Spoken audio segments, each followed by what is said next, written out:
BRICS. You heard the name. You've seen it thrown around online like it's some anti-West super alliance. But here's the truth. Most people have no idea what it actually is. And even fewer understand what those countries are doing right now. So tonight, before we get back into Iran, we are breaking down the 5 core BRICS nations, where they stand, what they are saying, and how they are positioning against the United States and the West. Because this is where the real geopolitical movement is happening. We are saving Iran for the end of the episode right now. I want to do something more useful than taking another breaking headline. I want to talk you through the BRICS core countries. What is going on inside each one and how each one of them is positioned against the United States and the West. This is the stuff that actually shapes geopolitics. Thanks for joining me on Aaron's Smoke Break today. Brazil, that's where we're going to begin today. Independent, but economically exposed. Brazil's line right now is diplomacy first, and it's saying that out loud. Brazil's government condemned the U.S.-Israel attacks on Iranian targets and said the strikes happened amid a negotiation process. Brazil called the only viable path to peace. At the same time, Brazil is watching the economic spillover from this conflict closely. Brazil's Treasury Secretary said Iran conflict should affect Brazil's 2026 rate cut outlook if oil prices rise sharply, with the warning that very high oil prices can become inflationary even if Brazil gets some revenue upside from royalties and dividends. Now, on Brazil's U.S. relationship, it is still heavily trade and industry focused. Brazil's Embraer said the U.S. return to zero tariff treatment is a major positive and forecast substantial growth tied to U.S. market conditions. On internal economics, Brazil's government partially rolled back an important tariff increase approved earlier this year, with reporting tying it to preserving incentives tied to investment planning. And politically, Reuters reported the Trump administration appointed a hard-right critic of Brazil's current government into a Brazil-related role, something analysis have framed as potential friction point in the U.S.-Brazil relations. Let me know what you think. I respect Brazil as a country. So if you're Brazilian, comment in here. I think your leadership is very squared away. From an outsider looking in, let me know if there's some internal stuff going on like that would impact us on the geopolitical scale. I'd love to know. Next topic, Russia. War state posture, anti-West strategy. Russia is still operating in a war posture, and it's trying to keep diplomacy on the table on terms favorable to Moscow. Reuters reporting carried in multiple outlets quotes the Kremlin saying it is in Russia's interest to continue peace talks with Ukraine and that Moscow prefers a diplomatic settlement even as the underlying demands remain contested. On the battlefield, Ukraine's military reported gains in Zaporizhzhia, if I said that right, saying it retook multiple settlements and describing this period as the first since mid-2024 in which Ukraine has regained more territory than Russia has seized. Good job, Ukrainians. We're definitely cheering for you.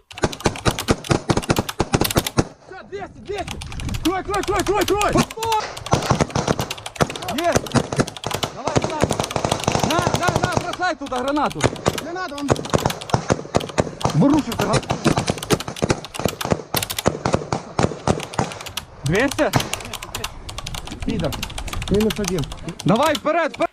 Now widen back out to Russia versus the West, and the messaging is consistent.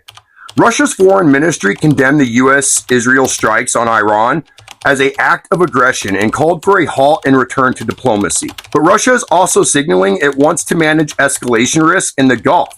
Reuters reports Putin is telling Gulf leaders who convey concerns to Iran about attacks on oil infrastructure. Russia, you're fucked. We just fucking walked into Iran and just took air superiority in a matter of 48 hours, dude. Putin, you lost the second Cold War already. Just give it the fuck up. Ass and kiss it. French kiss it. Tickle it with your gray whiskers. I got bittersweet news for you. You're washed up. You're old. You're boring. You're not scary. You dress like shit. It's over for you, okay? That's the bitter news. Now the sweet news is you can retire. You can go play golf. Eat your dinners at 3 o'clock in the afternoon. Play with your grandkids, drink Metamucil. Old people shit. China, Well, you're the real one we gotta fucking worry about. Russia is fucking nothing, dude. Like, I'm sorry, Russia, compared to China, you are the least of my worries. You're just fake and phony.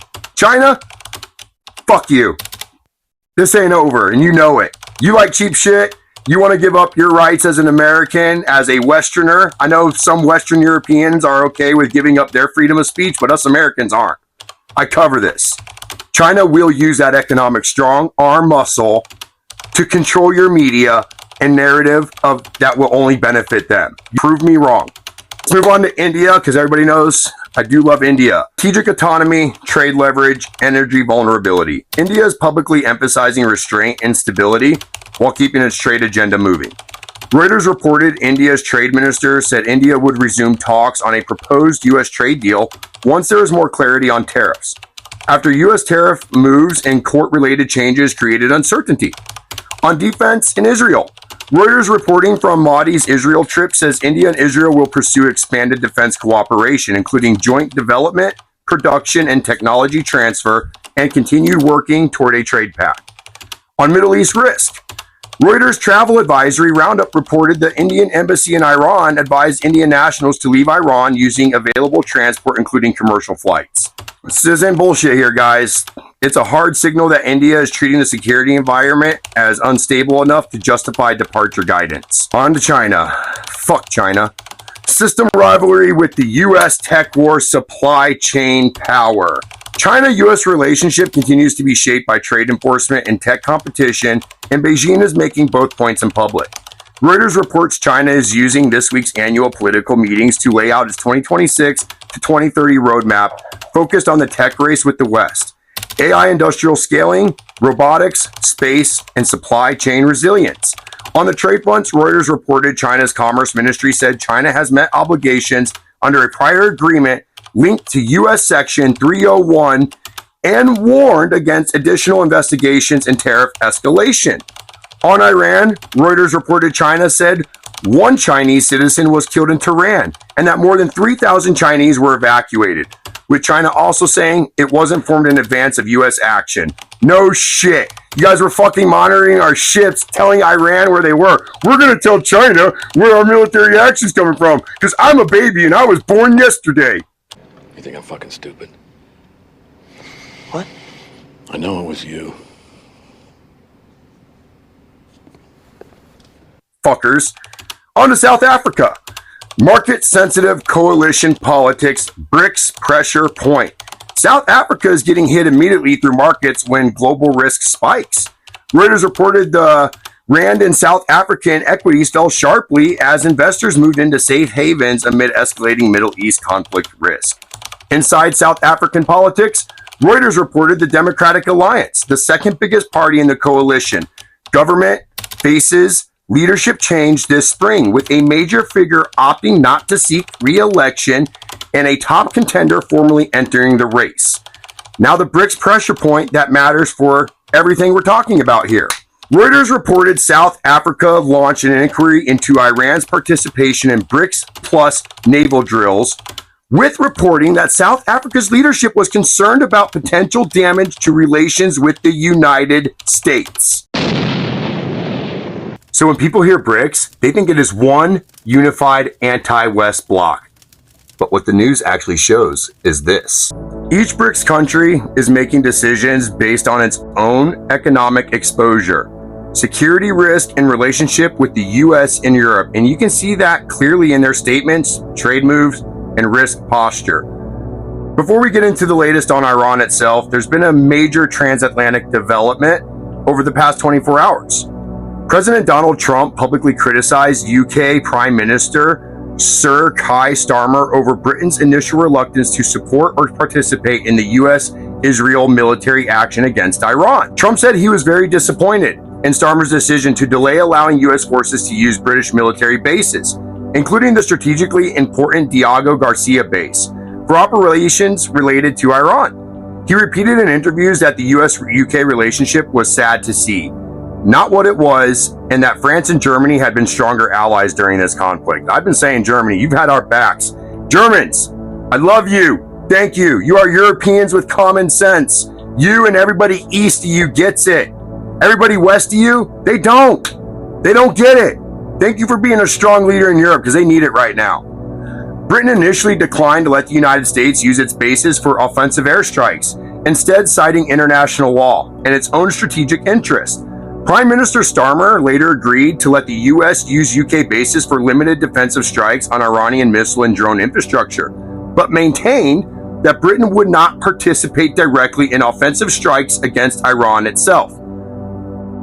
Britain, do something with your leadership. You guys are just sitting idly by while we continue to fight for a free world. Meanwhile, British officials confirmed the UK was not at war after the Iranian-made drones struck the UK's RAF Akrotiri base in Cyprus, though the attack caused minimal damage and no injuries.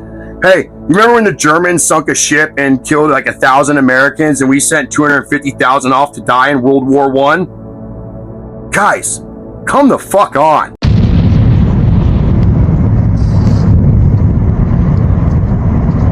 Now let's update the audience on what's actually happening on the ground in and around Iran based on confirmed reporting. Sanandaj in Iran, we had the intelligence headquarters. Yes, the IRGC has intelligence, supposedly. And also the headquarters for the police, both have now been destroyed. Let's go to the footage from Sanandaj in Iran. According to the Iranian Red Crescent, more than 500 people have been killed in Iran since the start of the conflict, including in strikes attributed to US and Israeli forces. Iran and its allied militias have conducted missile and drone strikes on US positions and allied countries, including hits in the Gulf region. The United States and Israel have continued targeted attacks inside Iran, focusing on Iranian military infrastructure and launch capabilities. These strikes were part of what US leaders described as an effort to degrade Tehran's operational capacity.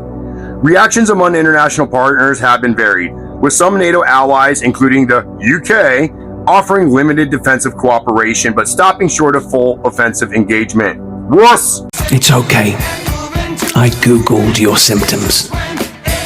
Turns out, you're a bitch. At the United Nations, this is a joke, nuclear watchdog, the International Atomic Energy Agency, has said there is currently no independent verification that Iranian nuclear sites have been struck in these operations, though Tehran claims some facilities were attacked. UN doesn't know their head from their ass. Saudi Arabia reportedly authorized retaliatory action against Iranian assault, calling Iranian strikes against Gulf partners cowardly and closing its airspace to allied action. They also did send in troops to Bahrain as Hezbollah militias are starting to get active. Israel has also sent troops into Lebanon. So things are heating up in the Middle East. I think it sounds like World War III might be revolving around the Middle East if it gets to that point. European partners, including France and Germany, have publicly expressed concern over the escalation and called for diplomacy alongside defensive measures. India continues to urge de-escalation and has issued travel advisories for its citizens in and around the region. China and Russia have condemned the strikes in diplomatic statements while not indicating direct military involvement. Of course, they can go ahead and bring in direct military involvement. We will fuck you up too, Russia and China, at the same fucking time. And we don't even need our NATO allies to fucking do it.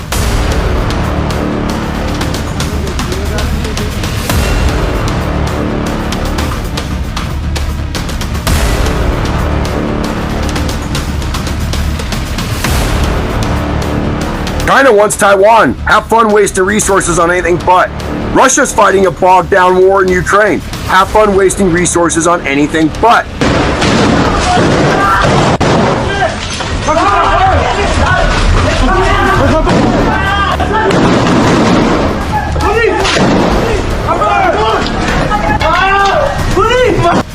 We are a very resourceful country. We can defend Taiwan, fight Iran, and supply Ukraine. That's called power.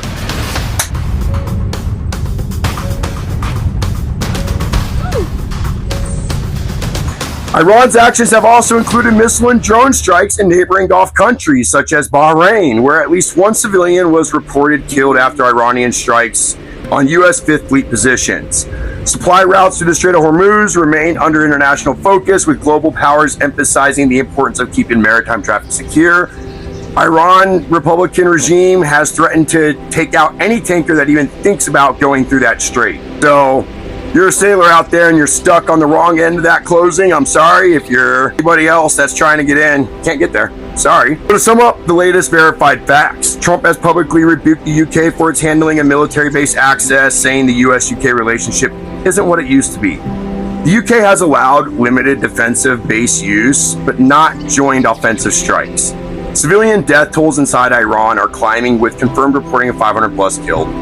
The conflict continues regionally, with missile and drone exchanges affecting Gulf partners.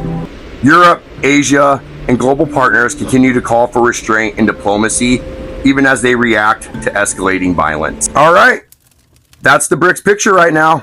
5 countries, 5 different calculations, 5 different relationships with the United States and the West. And as you see, this isn't some unified anti-Western alliance. It is leverage, it is positioning, it is power balancing.